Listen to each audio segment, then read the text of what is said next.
वासुदेव को क्यों सम्मान दिया जा रहा है? वासुदेव का तो कोई अधिकार ही नहीं है इस सम्मान का। गांधारी, वासुदेव का अधिकार सबसे अधिक है। वो तो हस्तिनापुर का सद्भाग्य है कि राज्याभिषेक जैसे पावन अवसर पर वासुदेव स्वयं उपस्थित है। ज्येष्ठ भ्राता उचित कह रहे हैं भविष्य। वासुदेव कृष्ण से अधिक शक्तिमान समग्र विश्व में कोई नहीं। जानती हूं मैं कि वासुदेव नहीं होते तो पांडु पुत्रों की विजय नहीं होती।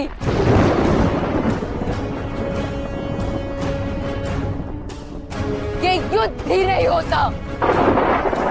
जानती हूं मैं इनकी शक्तियों को और इनके चमत्कारों को। जानती हूं कि उस सभा में द्रौपदी की मर्यादा का रक्षण वासुदेव ने ही किया था, किंतु इतनी शक्ति होते हुए भी क्यों ये युद्ध होने दिया वासुदेव? इतने छल, इतने कपट, इतना अन्याय क्यों होने दिया? सुनो देवकी नंदन, सुनो वासुदेव, सुनो। इस आर्यव्रत से उठ रहे रुदन की ध्वनि सुनो। एक माता के हृदय की भूमि पे दुख के तांडव को देखो। हम सब तुम्हारे हाथ की कठपुतलियां हैं, तो क्यों हमारे पास ऐसा भयानक नृत्य करवाया तुमने?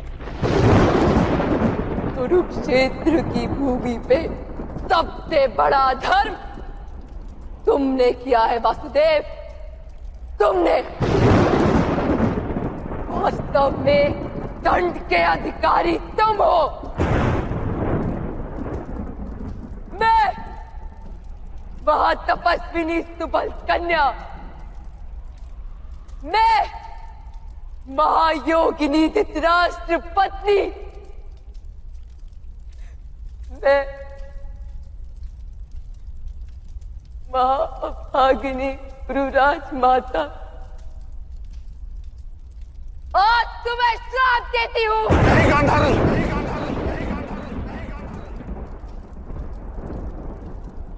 नहीं राजमाता। हाँ, श्राप देती हूँ। इस प्रकार तेरे वंश का नाश हुआ है, इसी प्रकार तुम्हारी आंखों के सामने तुम्हारे यादव वंश का नाश होगा।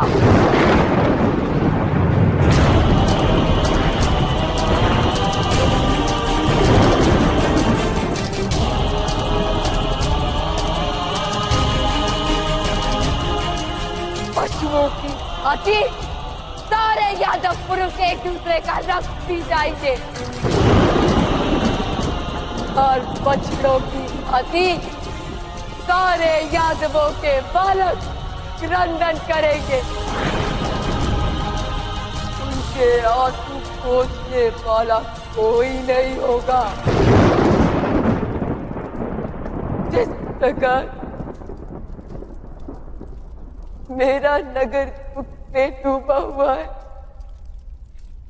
उसी प्रकार तुम्हारा नगर भी समुद्र में डूब जाएगा। तुम्हारे नगर के सोने के भवन समुद्र के पेट की आग से पिघल जाएंगे।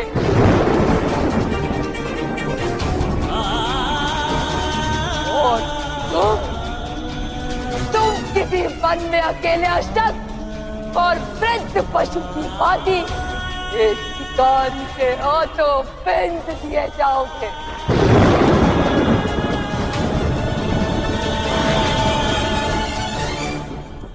एक पुत्रहीन माता के हृदय से निकला हुआ श्राप कभी विफल नहीं होता, कभी विफल नहीं होता।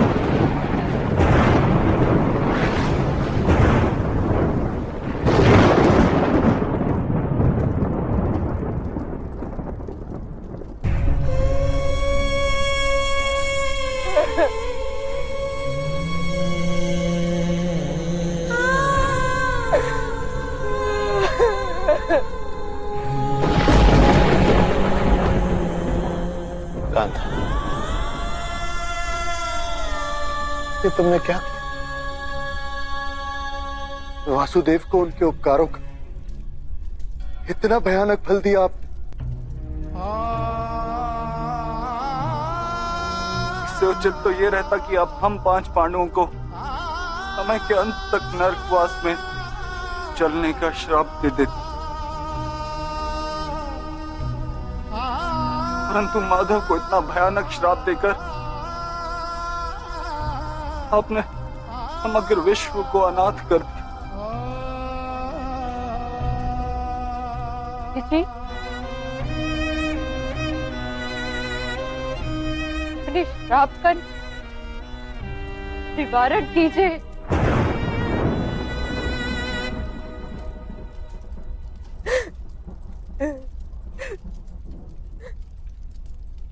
मुझे क्षमा कर दीजिए वासुदेव। मेरे 100 पुत्रों की मृत्यु ने मेरे मन को भावरा कर दिया।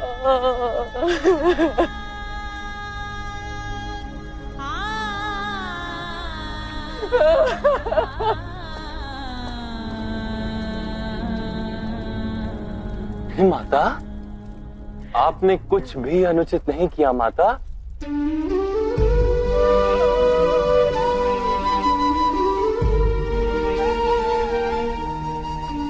आपका क्रोध उचित है, आपकी पीड़ा स्वाभाविक है। मैंने भी प्रत्येक क्षण इस पीड़ा का अनुभव किया है माता। कुरुक्षेत्र में जब किसी के अंग कट रहे थे तो रक्त मेरा बह रहा था। कोई वीर गति को प्राप्त होता था तो अपनी पीड़ा की धरोहर मुझे देकर जाता था। विजय का सुख मैंने भोगा है माता, तो पराजय का दुख भी केवल मैंने भोगा है।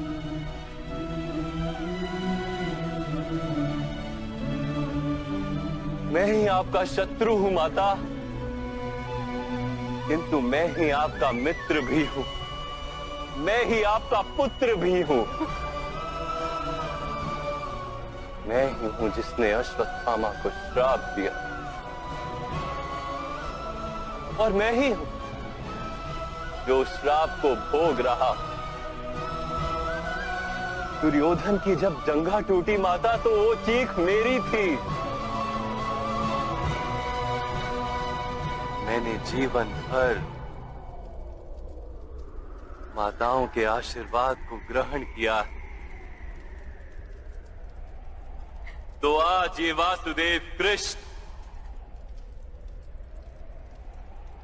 माता के श्राप को भी स्वीकार करता है।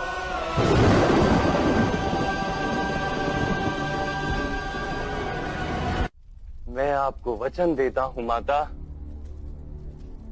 जब मेरे वंश के नाश का समय आएगा तो मैं स्वयं प्रथम अपने सुदर्शन से प्रहार करूंगा।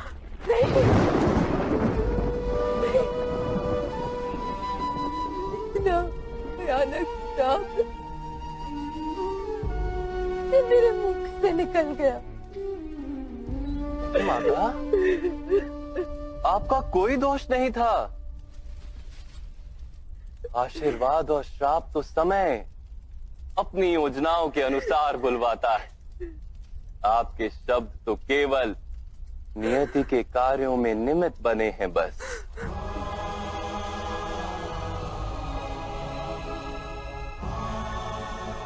यादवों का नाश भी अनिवार्य ही है।